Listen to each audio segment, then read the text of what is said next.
Eliminasi kedua ini, saya akan membawakan sebuah tema yang menjelaskan tentang penguatan pendidikan karakter dengan meneladani akhlak Rasulullah. Jadi alasannya tuh, ini tema merupakan pernah juga saya bawakan. Jadi kayak udah dikuasain dan melihat akhlak-akhlak pemuda-pemuda zaman sekarang. Jadi butuh pencerahan-pencerahan gitu juga. Untuk masyarakat Indonesia, khususnya wilayah Provinsi Sulawesi Selatan, Kabupaten Bone, untuk keluarga-keluarga yang ada di Salapan Renge, keluarga Ikaya, Ikatan Alumni Pondok Pesantren Yahbon, serta teman-teman di Universitas PTIK Jakarta, jangan lupa dukung dan doakan saya agar bisa tampil maksimal di Cahaya Muda Indonesia dan Ewako PMB.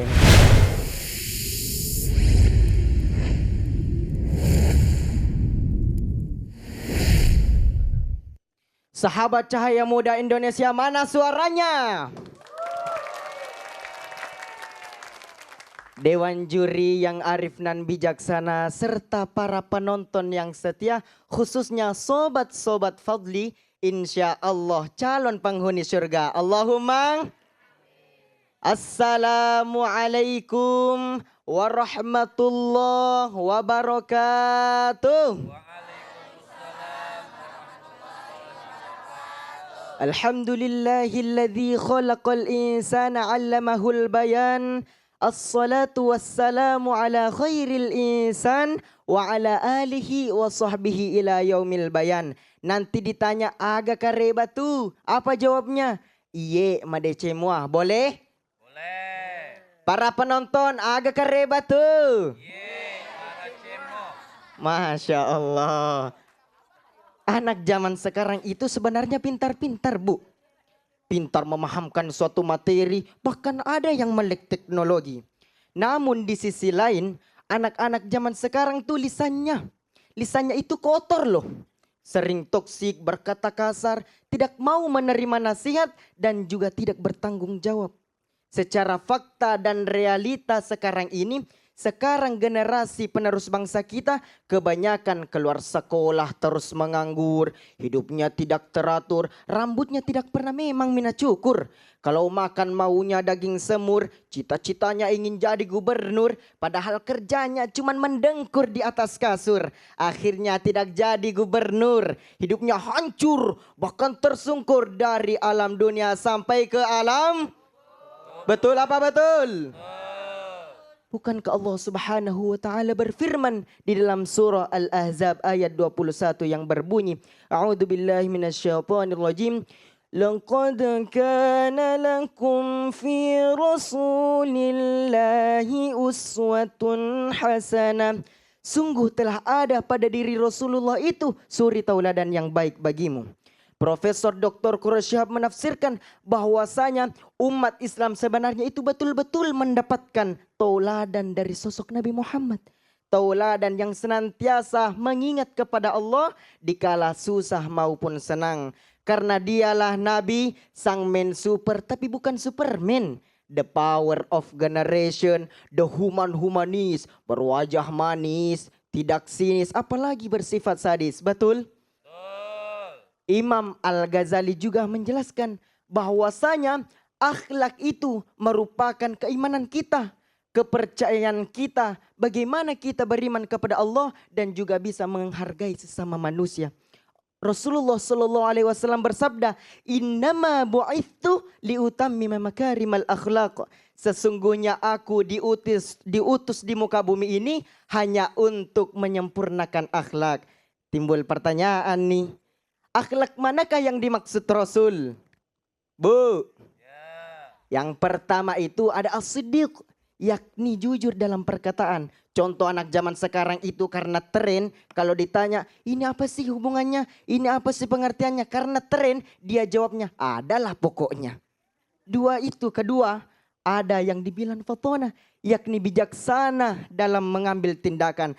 Fikir dulu baiknya sebelum bertindak. Yang ketiga ada yang dibilang amanah, yakni bertanggung jawab dan insya Allah bisa menanggung jawabkan apa yang dikerjakan. Dan yang keempat adalah tabligh, yakni menyampaikan kebenaran tanpa disembunyikan. Oleh karena itu, mari kita menanamkan nilai karakter melalui bacaan, tontonan, dan lain sebagainya. Karena kita tadi membahas tentang Rasulullah dan mumpung ini hari Jumat, boleh kita salawat bareng-bareng? Boleh. Salatullah ala Taha Rasulillah.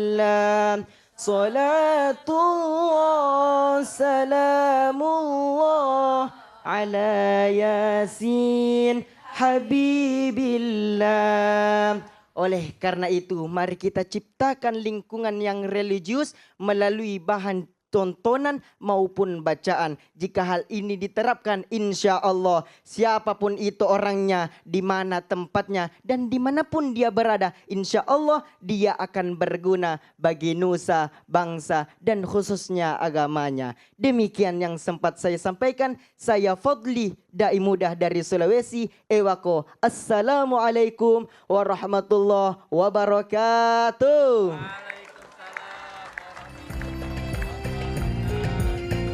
Waalaikumsalam warahmatullahi wabarakatuh. Kasih tepuk tangan dulu dong. Fadli Bone. Ya. Iya, oke. Ini aku mendengar komentar dulu yang pertama. Coba untuk Habib Nabil. Silakan Bib. Iya, Fadli, Masya Allah ya. Jadi secara umum jauh meningkat dibanding kemarin. Gitu ya. Jadi satu apresiasi ya. Ini saya melihat pandangan mata sudah merata ya, ke semua panggung dapat bagian.